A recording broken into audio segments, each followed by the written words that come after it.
Hello students. आज अपन पढ़ रहे हैं exercise 6.3 NCERT example maths class 9 का। ठीक है, इसके पहले हम 6.1 6.2 कर चुके हैं और 6.3 के 1 to 6 क्वेश्चन भी सॉल्व कर चुके हैं। आज 7 क्वेश्चन से स्टार्ट करेंगे। In the given figure D parallel Q R A P and B P R bisector of angle E A B and R B A respectively find angle A P B. Okay, अब देखो क्या बोल रहा है कि आपके पास DE और ये क्यू आर क्या है, पैरेलल है। बीपी एपी क्या है, ईएबी का बाइसेक्टर है। ये जो एपी है वो ईएबी का बाइसेक्टर है और ये जो बीपी है वो एबी आर का बाइसेक्टर है। तो हमें ए पी बी ये वाला एंगल फाइंड करना है। ओके, तो अब देखिए आप, तो angle E A B plus angle R B A equal to 180 degree. क्यों? क्योंकि ये लाइन और ये लाइन पैरेलल है, तो ये ट्रांसवर्सल है, तो ये वाला एंगल और ये वाला एंगल ये क्या बन जाएगा, करस्पॉन्डिंग एंगल, ये कोई इंटीरियर एंगल। और कोई इंटीरियर एंगल का जो सम होता है वो कितना होता है, 180 डिग्री होता है। क्लियर? और P A B plus P B A equal to 90 degree. क्यों? अगर हम ये ट्रायंगल ले लें ए बी पी अगर हमने ट्रायंगल लिया तो एंगल सम प्रॉपर्टी क्या होती है, किसी भी ट्रायंगल के तीनों एंगल का सम 180 डिग्री होता है। तो ये वाला एंगल ऑलरेडी 90 दिया, अब कितना बचा, 90 बचा, तो इन दोनों को मिलाकर के कितना आएगा, 90 आएगा। वही अपन ने लिख दिया यहाँ पे। क्लियर? देन फ्रॉम ट्रैंगल ए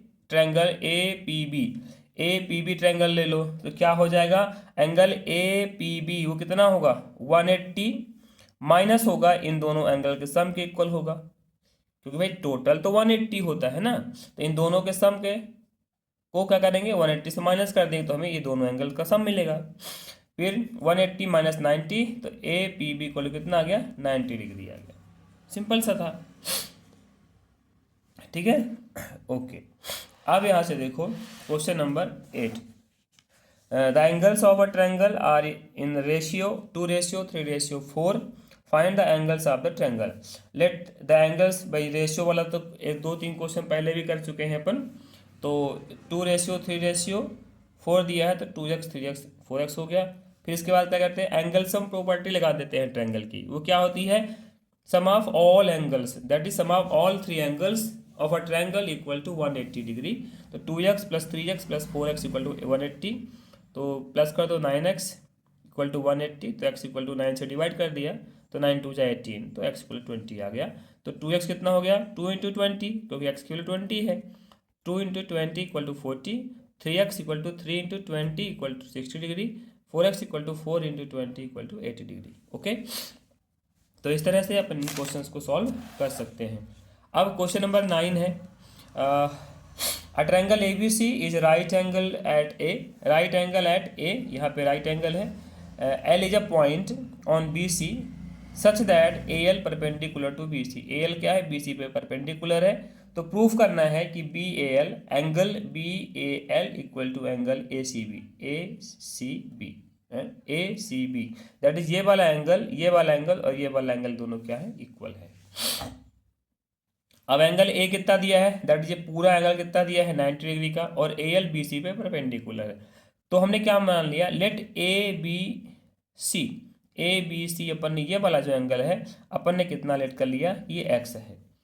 तो बी ए एल कितना होगा, तो angle B A L equal to हो जाएगा 90 माइनस एक्स, 90 माइनस एक्स होगा। ये तो देखो ये वाला एंगल 90 है तो ये वाला भी एंगल 90 होगा। क्लियर है?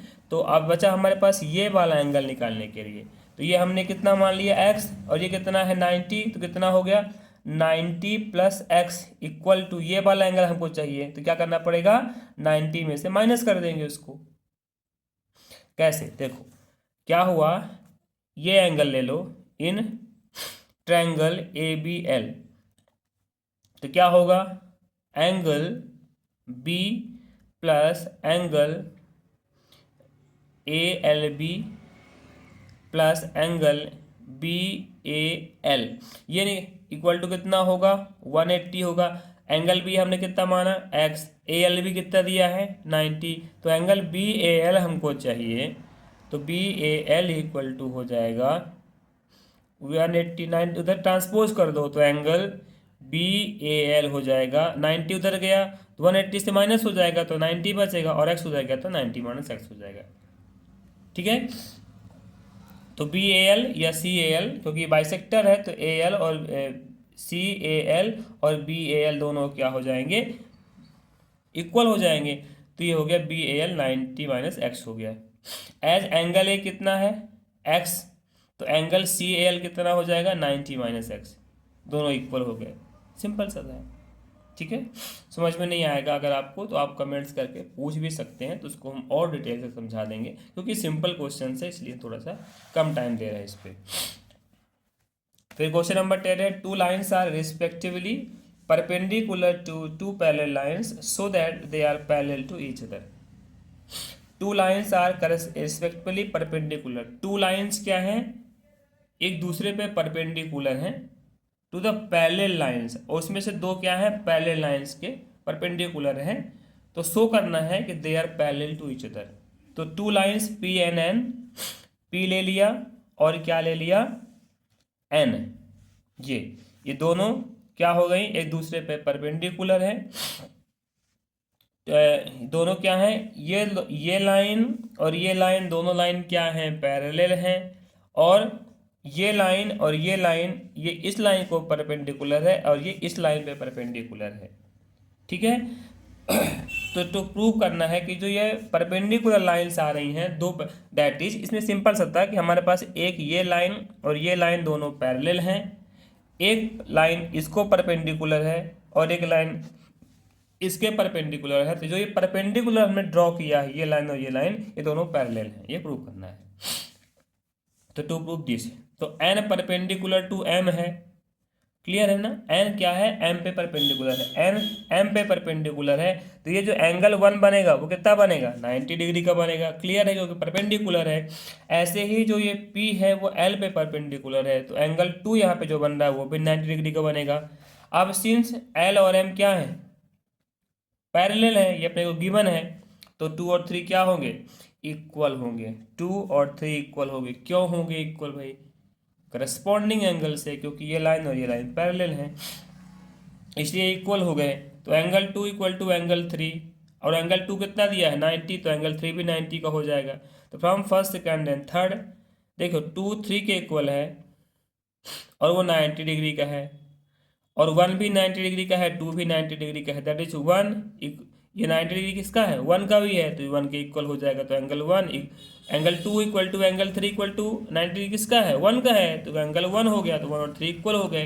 दीज आर करस्पॉन्डिंग एंगल्स, 1 और 3 क्या है करस्पॉन्डिंग एंगल्स, 1 और 3 क्या है करस्पॉन्डिंग एंगल्स है, दैट इज ये लाइन्स भी क्या हो जाएंगी पैरेलल हो जाएंगी।